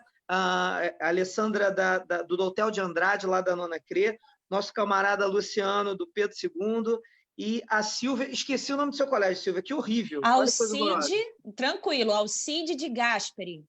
Alcide de Gasperi, porque eu estou com a cola aqui. Eu, de vez em quando, eu estou olhando para baixo, eu estou com um monte de cola no telefone aqui, tentando ver e seguir a linha do programa. Mas aí, agora, até encontrar a cola, ia ser complicado. Mas tranquilo. Esse final agora, na verdade, é um bate-bola. A gente deve estar se encaminhando para o nosso final de programa, tem mais uns 15 minutinhos, provavelmente, onde a gente vai fazer perguntas que vai servir para os 3. Então, a proposta é bem simples. A gente vai perguntar, e aí, pessoal, não tem muita ordem não, tá? Quem falar primeiro, falou. Então, não vamos seguir mais aquela ordem que a gente fez de ordem alfabética e organizada, não. Porque a gente precisa que vocês respondam o que vier na mente. Combinado, pessoal? Combinado. Beleza. Então, vamos lá. Para a gente começar a brincadeira, a gente está num período de pandemia, né? A gente está nessa confusão e a gente está virando blogueirinho, youtuber, na forçação de barro, que é muito complicado, burnout está aí até dizer chega. Mas a gente, na verdade, está precisando se readaptar numa série de situações, mas a gente sabe que em algum momento o presencial vai voltar, né? E aí, a primeira pergunta que a gente quer fazer para vocês 3, os 3 que estão na sala de leitura, que estão na sala de aula, a pergunta é: que escola que vocês acham que vão encontrar quando voltar? É com vocês. Que o quê? Bate-bola, resposta rápida. O que você vai encontrar quando voltar? Que escola é essa? Que lugar é esse, né? Ai, meu Deus. Eu passo essa. Não, assim, porque a gente vai encontrar alguma coisa. Certo, Meu Deus. Posso encontrar de tudo, não tem. Não, eu tenho... Vai ter que encontrar uma forma de lidar com isso, né? Que acho que não deu para imaginar ainda como realmente vai ser, né? Tem o ideal, né, de a gente ter segurança, de ter álcool, de ter distanciamento, de ter isso, e a gente sabe que como vai ser complexo isso, né? E lidar com crianças, com adultos, já é complicado, né? A gente vê isso nas ruas, imagina com crianças, né? Principalmente as menores, os especiais também, né? Que tem essa coisa de você usar uma máscara, de você tem um outro comportamento, né? Gente, pagar para ver. Mas pode ficar à vontade para se sentir sensível a esse retorno, porque está todo mundo assim, né? Que lugar é esse que a gente vai encontrar, né? Eu acho que Tô assustada. eu acho que assim, é um clichêzão, mas é verdade, né? A escola é um microcosmos, então a gente vive lá dentro, em lente de aumento, aquilo que a gente vive nas ruas também, né?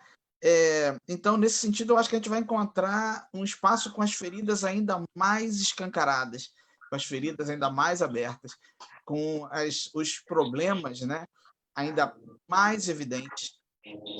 E, nesse sentido, é que eu penso que é uma oportunidade da gente finalmente começar a lidar com os nossos pontos sensíveis, nossos pontos de trauma, de dor, de maneira franca, né? De maneira aberta. Porque não dá mais. O que a gente está vivendo, não só no Brasil, a gente está vivendo no mundo, é justamente um momento de esgarçamento do tecido social. É o que vai acontecer dentro das escolas. Isso vai ficar ainda mais evidente. E se a gente continuar jogando para debaixo do tapete, a tendência é que o resultado seja ainda mais catastrófico daqui a 10, 15 anos. Que é uma oportunidade também da gente, como educador, tentar tomar o protagonismo dessa nova escola, porque a gente vai ter uma forçação de barra muito complicada, e a Alessandra falou da questão da segurança, a gente só pode voltar efetivamente quando houver segurança para isso. A gente precisa lutar para que a gente não cometa genocídios diários e, enfim, institucionais, e isso é extremamente importante, mas o que o Luciano está trazendo de que a gente vai encontrar essas desigualdades muito afloradas, é importante que a gente tenha sensibilidade e saiba como trabalhar isso. E eu penso também as coisas, né? O álcool, o sabonete, mas isso aí está bem claro, né? A necessidade é assim absoluta. Mas e as dores, né? Aquela coisa que está subliminar, né? Você não sabe, mas doeu. Foi violento. E você imagina com tudo isso, com essa dor, com essa, né? Você não poder ter o toque, não poder abraçar. Nossa, os garotos, eles, nossa, todo mundo é abraço, né? Vem, chega, se aproxima. Como é que vai ser isso, né? Não ter esse... Nossa! Vamos preparar. A gente vai Vocês estão querendo que eu... Essa coisa do pagar para ver, né? Mas pagar para ver a que custo, né? Esse preço pode ser muito alto. Eu estou realmente preocupada. Eu acho que a gente vai precisar preparar mentes e corações, Luciano, para assim, lidar com isso, né? Como é que... Porque a gente também não sabe como a gente vai reagir, né? Eu estou na quarentena, pela minha idade já dá para perceber, né? Então, quarentena absoluta. E eu sempre fui a pessoa de toque, né? De abraçar, de beijar todo mundo. Nem eu sei o que eu vou fazer quando abrir a porta da minha casa e estiver lá no trabalho. Eu penso muito nos professores, como diretor. A minha cabeça fica muito na questão da equipe docente, como que a gente vai trabalhar. Essa escola vai ser muito estranha mesmo. Tem festa estranha com gente esquisita. A gente vai ter uma escola estranha com hábitos esquisitos durante muito tempo ainda aí pela frente. Vai ser um desafio.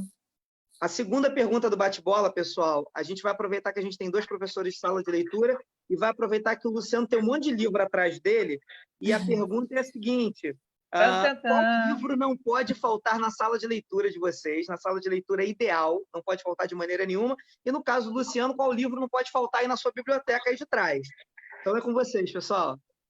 Olha, posso responder essa primeiro? Claro, vai. Um livro que eu sou apaixonada, que eu já li várias vezes e que eu vejo que não pode faltar na sala de leitura é o Diário de Anne Frank. É um livro que mostra, né, uma menina que ela mesma escreveu o livro dela, fez o diário dela, então mostra mais uma vez o protagonismo, né? E eu acredito que até hoje é uma história muito atual e que os alunos se identificam muito com a maneira como ela escreve, né, em formato de diário, né, como se o diário fosse uma amiga dela, imaginária, e toda a relação que ela está ali vivendo, presa enquanto adolescente, se descobrindo, né, em tantas coisas no meio de uma guerra, e que, de certa forma, né, a gente aqui no Rio vive por vários momentos, né, de dificuldade também, né? É uma guerra, né? A gente só não usa essa nomenclatura. E eu acho que não deve faltar, não tem como não tê-lo na sala de leitura. Que legal. Na sala de leitura, eu gosto muito do Menina Bonita do Laço de Fita. Eu amo essa história, eu amo esse livro. E eu gosto muito de contar essa história, porque enquanto a gente conta, as menininhas elas vão se empoderando. Você vê, é muito legal. Eu gosto muito desse livro. Esse livro eu sempre vou querer ter. Tem outros também e tal, mas esse daí é um xodózinho, né? E por eles, assim, eu vejo que eles buscam muito, né, os maiorzinhos, né, que lá até sexto ano, né? O Diário de um Banana, que já não tem tanta mensagem, mas eles adoram. Eles adoram. Porque você está lendo, né? Que é mais ou menos a faixa etária, ele falou, fala como a gente, sabe? É muito legal um livro que fale como a gente, né? A criança se vê identificada ali. Né? Então, vai abrir para outras leituras. Assim, eu acho que são os livros que eu gosto sempre de ter. Muito legal. Luciano, o livro que não pode faltar, camarada. Ele foi pegar, ó. Ele já vai mostrar. Assim, você me pediu uma coisa difícil, hein? Você me pediu uma coisa difícil. Então, a minha pegada sempre foi com o pessoal um pouquinho mais velho, né? Eu gosto mais a partir aí do 8º ano até o 3º. Entre nono e primeiro, nono do fundamental e primeiro do médio, que é a minha zona de conforto, ali que eu gosto mais de estar. Então, pensando nisso, 2 livros com que eu já tive a oportunidade de trabalhar em sala de aula e que foi muito, muito interessante. Esse aqui não pode faltar em sala de leitura. Quarto Despejo, Carolina. de Jesus. Salve, Carolina.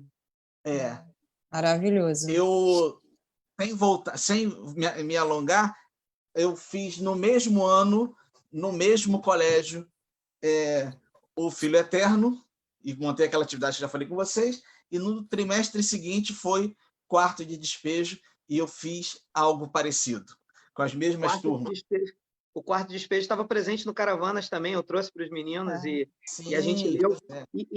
E foi louco, porque assim, eu tive contato com o Quarto de Despejo já velho, assim, eu não conhecia, fui conhecer já depois de formado, e é tão bom, tão bom, tão bom, que eu li em um dia de pancadão. É impressionante. E assim, aproveitando aqui, já que a gente está na parte das dicas de livro, dica literária, vou apontar também uma de audiovisual. Tem um que a gente também trabalhou no mesmo projeto, também no Caravanas e um pouco antes do Quarto Despejo, tem um documentário bem curtinho, do Luiz, alguma coisa Pilar, eu não vou lembrar agora o nome do autor, mas depois eu até coloco aqui para a galera no Facebook, acho que é Luiz Antônio Pilar, se eu não me engano, que se chama O Papel e o Mar. É lindo, lindo, lindo, que ele conta um encontro hipotético entre a Carolina de Jesus e o João Cândido. E aí, o João Cândido é maravilhoso, tem 13 minutos, tem no YouTube, procurem O Papel e o Mar, é lindo, lindo, lindo. E é muito legal, porque assim, quem já leu O Quarto Despejo sabe que a Carolina ela começa a escrever, né? Ela escreve umas 20, 25 páginas e ela para durante um período, ela fica mais de um ano sem escrever e vai voltar depois. E quando ela volta depois, ela começa falando a frase "eu não sou indolente", para poder explicar o porquê que ela ficou aquele tempo parada, né? Eu vou dar um spoiler muito grande do filme aqui, mas paciência. Quem não viu, azar, vou eu dar spoiler. E no filme é o João Cândido quem faz com que ela volte a escrever, e ela discute com ele, ela fala assim: eu não sou indolente, eu estou voltando a escrever agora por conta disso, disso e disso. E isso, na verdade, esse curta, ele foi base do enredo da Renascer de Jacarepaguá, de 2017, e a gente teve a oportunidade de trabalhar lá na Átila Nunes. A gente, ao invés de fazer uma semana da consciência negra, a gente fez 4 meses da consciência negra em cima desse samba-enredo, que foi criado sobre o documentário. Então, o livro é maravilhoso, e eu acho que a gente precisa trabalhar muito ele em escola, especialmente na escola pública, que mostra a realidade das comunidades de uma maneira visceral, posso dizer assim. Sim, exatamente. Eu acho bem legal. E aí, qual é a terceira pergunta, Júnior? A terceira é o seguinte: vamos pensar o seguinte, agora vocês têm a liberdade de voltar no tempo, de avançar, ou sei lá o quê, porque não precisa estar vivo, né? Pode falar com quem vocês quiserem. Eu adorei vocês essa pergunta, gente. Se vocês pudessem, tá, ter a oportunidade de trocar uma ideia, de bater um papo assim, ficar uma manhã inteira conversando, sentado no banquinho, trocando ideia, com uma personalidade da educação, de todos os tempos. Qualquer pessoa que fosse importante para a educação, para a literatura, enfim, pessoa importante para vocês, com quem que vocês queriam trocar ideia? O Paulo Freire, claro. Apaixonada por ele. Trabalhei muitos anos com educação de jovens e adultos e, nossa, seria super bacana fazer essa troca, conversar. Meu primeiro ímpeto foi falar o Paulo Freire também, mas já... Já te roubei. Olha, passei na que fique anotado, né? Assim, você pode até não falar, mas que fique anotado nos anais da casa. Que conste na ata, isso. A gente tem a proposta de chamar professor bom, cara. Sempre vão falar Paulo Freire, tem que correr para falar rápido. Pois é. Então. Mas tem que ser da área da educação ou pode ser da área da cultura? Assim? Pode, vai da cultura, pode ser. Tá. Então, o Machadão, né? Machado de Assis. Se eu pudesse sentar para trocar uma ideia com o Machado de Assis, eu ia gostar muito. Sentar com ele, mas assim, aquele papo sentado no tamborete mesmo, com um copinho de cachaça do lado, lá Preto Velho. Vamos trocar ideia aqui. Mas eu acho que eu ia pedir para ele para me ensinar a escrever, cara. Porque assim... Eu vou te falar um livro que eu trago para ver. Dom Casmurro é lindo demais. A maneira que o cara descreve espaços, territórios, a história, como se envolve, e terminar o livro sem dizer se traiu ou se não traiu é um problema sério, porque todo mundo fica batendo cabeça. Você ia fazer essa pergunta para ele, né? E aí, Capitu? Traiu? Olha, na real... Para mim, conta aqui. Na real, tremendo sacrilégio, né? Para alguém de literatura é meio que sacrilégio isso. Dom Casmurro não é meu livro preferido do Machado. O meu preferido é Quincas Borba. Eu gosto do Brás Cubas. Também gosto muito, é o meu segundo preferido. O Dom Casmurro é só o terceiro, para mim. O primeiro é o Quincas Borba, depois o Brás Cubas e depois o Dom Casmurro. Depois o resto. Lembro que... Olha, a minha formação de leitor foi toda em cima do Machado, e eu lembro que tinha umas promoções, coleções do Globo. Eu lembro que eu li os 3 de pancada, assim. Eu li o Quincas Borba, eu li o Dom Casmurro, e eu li o Memórias Póstumas, e li Memorial de Aires também, que eu achei sensacional, porque a costura que ele faz entre os textos é muito legal. E eu acho que Machadão é uma boa pedida. Fala com a gente, Ale. Quem que você tá falando disso aqui, ó. Vocês foram... Tá falando disso aqui. Vocês foram onde eu ia. Mas que pode na educação, Paulo Freire, e na literatura, Machado de Assis. Não tem como, não queria conversar com eles também. Vamos pensar todo mundo junto, vamos ter um papão assim. Vamos fazer uma roda de conversa, vamos né? fazer uma roda de conversa. Eu acho... Ô, Júnior, eu queria aproveitar, né, já que a gente foi unânime nesse apontamento, né, reafirmar que o patrono da educação brasileira é o Paulo Freire. Né? Continuará sendo. Acho que estamos juntos para sempre. Né? Ministro ruim passa o Paulo Freire, não. Eu acho que é por aí. Eu acho que você falou, desculpe, Júnior, você falou ministro ruim pasta e Paulo Freire não? Não falei não, mas eu acho que cabe. Quase isso.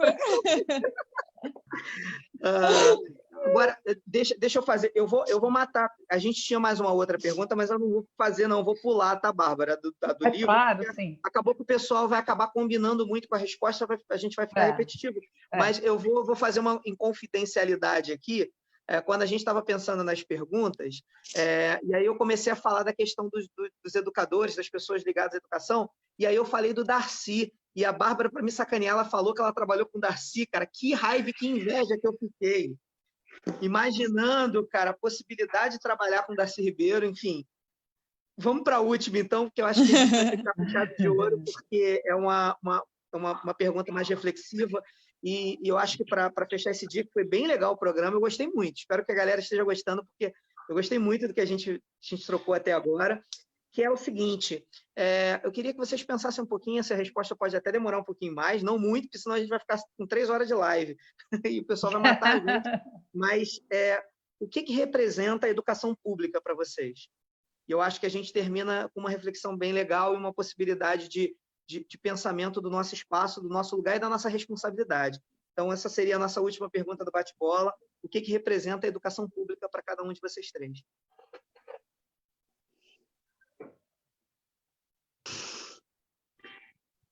Nossa, educação pública. Educação pública é um espaço de resistência, sabe? Onde a gente não se deixa bater, onde a gente luta, porque a força contrária para que a gente não caminhe é muito grande. Então, a gente está sempre resistindo, caminhando, lutando, para fazer uma educação pública de qualidade mesmo, inclusiva, séria, honesta, verdadeira, amorosa, né? Então, eu acho que é o caminho, assim, eu me sinto muito orgulhosa de estar na rede, sabe? De fazer parte da educação pública, de levar ensinamento, de levar conhecimento, de levar referências, de me levar, né? De alguma forma, poder contribuir, né? Eu acho que é luta, é resistência, é cuidado, é saber cobrar também, saber exigir, né? De quem a gente tem que cobrar e exigir, né? Então, eu acho que a educação pública é uma coisa que eu valorizo muito. Eu acho que a gente realmente tem que crescer nisso, né? A gente está se demorando um pouquinho. Mas é isso. Pegando um pouco o gancho do que a Glaucia falou, é isso mesmo. Eu acho que é resistência, né? Eu acho que a gente falou do Paulo Freire, né? Onde também está sendo tão massacrado. Nós, professores, nesse momento, né? Estamos sendo também, a gente é alvo o tempo todo, né? Desse governo. E eu tenho como a Glaucia falou, é um orgulho muito grande de ser professora. Eu lembro de um professor meu, há muitos anos, que uma vez falou assim, gente, na rua, quando vocês me encontrarem, não chama professor, né? Me chama pelo nome, porque fica todo mundo sabendo. E aí, uma vez, na rua, me chamaram professora, e aí me remeteu, né? Me veio essa lembrança desse professor, mas a sensação que eu tive foi o oposto. Eu fiquei tão orgulhosa quando olharam para mim e pensaram, né? Todo mundo na hora ali, nossa, ela é professora. E aquilo me encheu de orgulho. Então, a educação pública, ela é resistência, sim. A gente tira dali, né? A gente dá o nosso melhor. Né? A palavra amor no sentido amplo da palavra, né? Não é aquela coisinha não é isso, é aquela troca, né? Aquela energia. Por isso que quando você falou de como quando a gente retornar, né? Eu fiquei pensando, nossa, vai ser só através de olhar, porque a máscara, né? Só vai restar os nossos olhos, a nossa, né? Nosso espelho da alma. E eu acho que é isso, a educação pública ela é resistência. Posso? Vai lá, cara. Então, eu vou ler um trechinho aqui rapidinho e comento. Escola é onde se ensina e se aprende a valorizar a vida com qualidade e exercer a liberdade intelectual. É onde se aprende também a lidar com a morte, ela é inevitável. Escola pública é lugar, por excelência, de luta para que tais lições não sejam abandonadas. É isso que ela é e para isso é que serve. Isso é um trechinho de um artigo que eu escrevi, foi publicado há pouco tempo, falando justamente sobre escola pública e pandemia, né? A escola pública é o lugar em que a gente aprende e ensina que resistir não é só dizer não. Resistir é também dizer sim. Resistir é se afirmar enquanto sujeito produtor de conhecimento e de subjetividade. Então, a gente precisa estar consciente de que o nosso papel não é pequeno, o nosso valor não é pouco. A escola pública é aquela que é o principal instrumento, a principal ferramenta, se não a única ferramenta institucional possível de reversão do quadro de desigualdade social que a gente vive no país. Se a escola pública não fizer isso, eu não consigo enxergar outro meio. Coletivo, eu não consigo enxergar outro meio. Só a escola pública consegue abraçar como política a missão de acabar com a desigualdade social no nosso país. Ô, Zé, eu fiquei assim, estou com os olhos, entendeu? Porque dediquei minha vida inteira à educação pública, né? Minha vida profissional, e tenho muita fragilidade de qual é o espaço escolar, né? Esse lugar que eu sempre frequentei. Como é que vai ser esse reencontro, né? No momento do nosso retorno? E aí imagino a questão da máscara, porque será necessário, né, durante um bom tempo, mas prefiro guardar as palavras da Sílvia quando ela diz do olhar, né? É nesse olhar, nesse espelhamento da alma que eu quero me concentrar, né, e concentrar todas as minhas forças. Foi muito bacana, esse papo foi sensacional hoje, gente. Foi muito emotivo. Para mim, assim, já vermelhei toda. Eu vou sair assim, o coração está a mil, entendeu? E foi um momento de muita felicidade. Foi muito bacana esse encontro hoje, Zé. Eu acho que a gente encerra. Eu não sei se meu áudio está legal, porque chegou uma chamada agora bem aqui que cortou. Legal. Eu estou ouvindo vocês bem baixinho, mas tá bom. se estão ouvindo minha voz, beleza. Dá para a gente finalizar. Eu acho que a gente termina com chave de ouro, dentro de uma perspectiva de reflexão de que a gente realmente é espaço de resistência, a gente realmente é espaço de luta, a gente realmente é espaço de afirmação, e a gente é o espaço real e tangível de transformação e de modificação social. Eu acho que eu posso falar hoje como um educador de escola pública que estudou a vida inteira em escola pública e que entende que a defesa desse espaço ele é essencial para que a gente possa diminuir as desigualdades. Foi muito legal esse programa de hoje, foi muito legal conseguir partilhar esse sábado pela manhã com vocês. Queria muito agradecer o espaço, queria agradecer a bancada do livro que está organizando e possibilitando esses diálogos.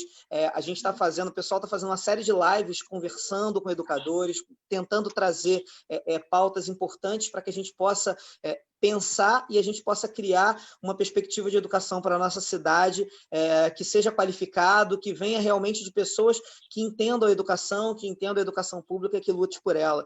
Então, eu acho que é um espaço privilegiado para isso e tomara que muitas pessoas possam passar por aqui e tomara que a gente possa dar espaço para pessoas contarem histórias tão legais quanto a Alessandra fez, quanto o Luciano fez e quanto a Sílvia fez. Quero só agradecer e quero falar para o pessoal que tem uma boa tarde. Bárbara vai falar mais alguma coisa, Bárbara? Não, gente, fiquei engasgada depois do espelho da alma. Foi bonito.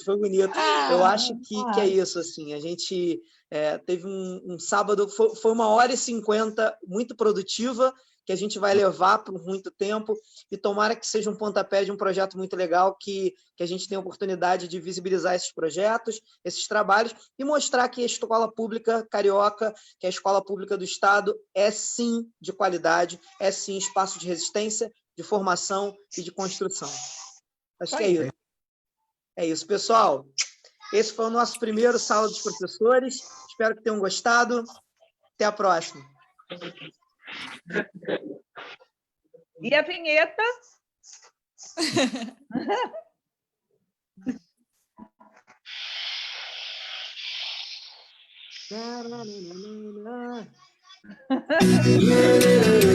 Olha só para explicar para vocês. A gente pode ficar tranquilo. tranquilo aqui, a Glaucia está colocando. Não vai voltar, não, tá, pessoal? Tá muito baixinho a minha ligação, agora a gente está de boa. Acabou já o programa em si.